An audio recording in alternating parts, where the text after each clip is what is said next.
अस्सलाम वालेकुम दोस्तों आज की इस वीडियो में हम बात करने जा रहे हैं कि आखिर मुसलमानों को एक से ज़्यादा पत्नी रखने की इजाज़त क्यों है। यानी इस्लाम एक से ज़्यादा पत्नी रखने की इजाज़त क्यों देता है।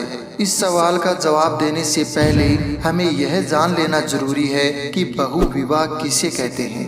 दोस्तों, बहुविवाह एक ऐसी व्यवस्था या प्रथा है जिसके अनुसार किसी मर्द के एक से ज्यादा पत्नी हो या किसी औरत के एक से ज्यादा पति हो। अगर हम बात करें इस्लाम मजहब की, तो इस्लाम मजहब में एक मर्द एक सीमा तक एक से ज्यादा पत्नी रख सकता है, जबकि एक औरत के लिए एक से ज्यादा पति रखने की इजाज़त इस्लाम धर्म नहीं देता है। तो आइए हम इस सवाल पर विचार करते हैं कि इस्लाम मजहब में एक मर्द को एक से ज्यादा पत्नी रखने की इजाज़त क्यों है। दोस्तों, पूरी दुनिया में कुरान ही एकमात्र धार्मिक किताब है जिसमें यह बात कही गई है कि केवल एक औरत से शादी करो। दूसरी कोई ऐसी किताब नहीं जो केवल एक शादी का निर्देश देती है। किसी भी धार्मिक किताब में हम पत्नियों की संख्या पर कोई पाबंदी नहीं पाते हैं। वेद, रामायण, महाभारत, गीता हो या तलमुद या हो बाइबल, इन धार्मिक किताबों के अनुसार एक मर्द अपनी इच्छा अनुसार जितनी चाहे पत्नियां रख सकता है। लेकिन बाद में वक्त बीतने के साथ हिंदू साधुओं और ईसाई पादरियों ने पत्नी रखने की संख्या सीमित करके एक कर दी। हम देखते हैं कि बहुत से हिंदू धार्मिक व्यक्तियों के पास, जैसा कि उनकी धार्मिक किताबों में वर्णन है, अनेक पत्नियां थी। राम के पिता राजा दशरथ के पास एक से ज्यादा पत्नियां थी। इसी तरह कृष्ण जी की भी एक से ज्यादा पत्नियां थी। अगर बात करें हम हिंदू राजा महाराजाओं की, तो अशोक के पास 5, महाराणा प्रताप के पास 11, बप्पा रावल के 100 और शिवाजी के 8 पत्नियां थी। प्राचीन काल में ईसाइयों को भी उनकी इच्छा अनुसार पत्नियां रखने की इजाज़त थी, क्योंकि बाइबल पत्नियों की संख्या पर कोई सीमा नहीं लगाती। मात्र कुछ सालों पहले ही गिरजाओं ने एक से ज्यादा पत्नियां रखने की संख्या पर पाबंदी लगाकर एक कर दी थी।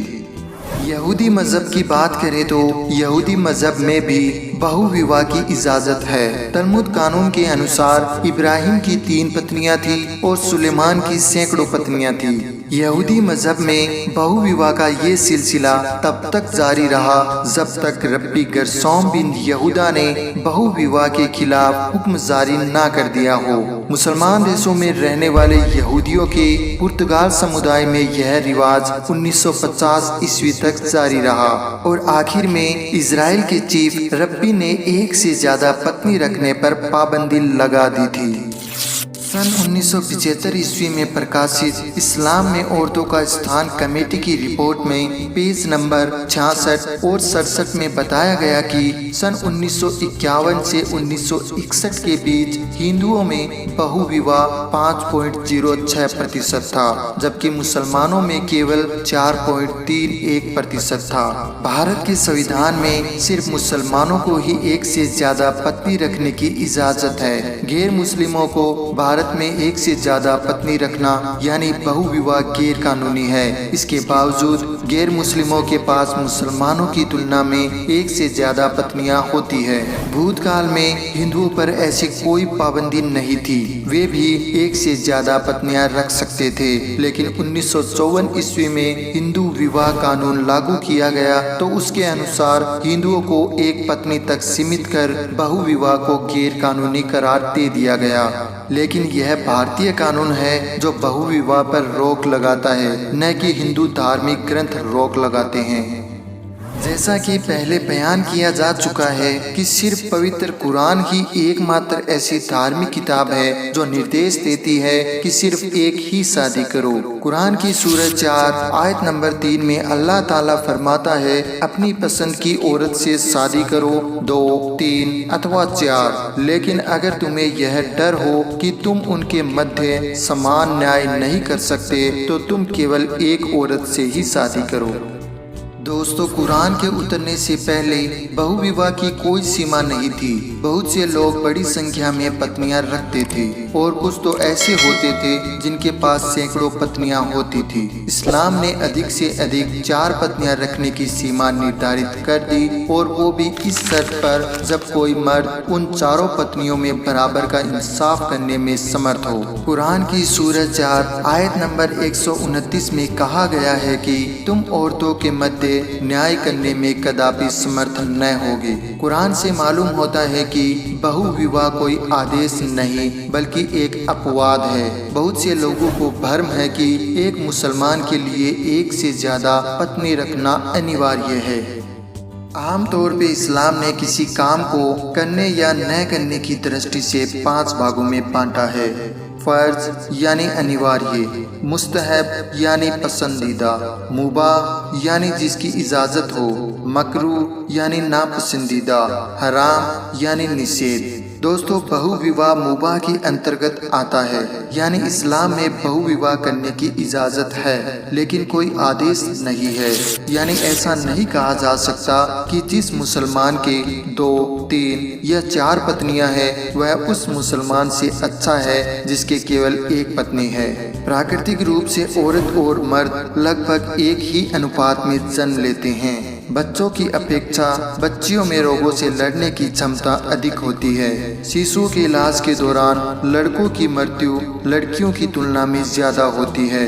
युद्ध के दौरान औरतों की अपेक्षा मर्द अधिक मरते हैं। दुर्घटनाओं और रोगों में भी यह तथ्य सामने आते हैं। औरतों की औसत आयु मर्दों से अधिक होती है। इसलिए हम देखते हैं कि विश्व में विधवाओं की संख्या विधुरों से अधिक है।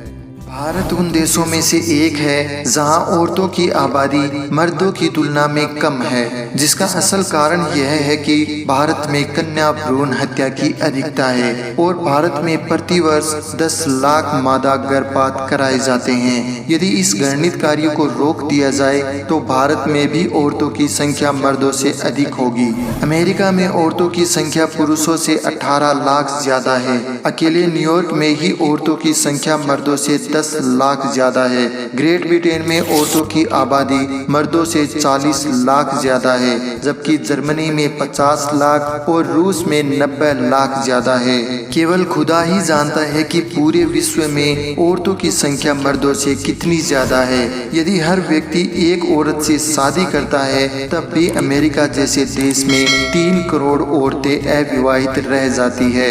इसी तरह ग्रेट ब्रिटेन में 40 लाख औरतें अविवाहित रह जाती है। औरतों की यह संख्या 50 लाख जर्मनी और 90 लाख रूस में भी होगी, जो पति पाने में वंचित होगी। पश्चिमी समाज में एक रिवाज आम है कि कोई भी मर्द पत्नी तो एक रखता है लेकिन उसके साथ ही साथ उसका दूसरी औरतों से यौन संबंध होते हैं, जिसके कारण एक औरत एक अपमानित और असुरक्षित जीवन जीती है। वहीं समाज किसी व्यक्ति को एक से अधिक पत्नी रखने के साथ स्वीकार नहीं कर सकता, जिससे औरत समाज में सम्मान और आदर के साथ एक सुरक्षित जीवन व्यतीत कर सके।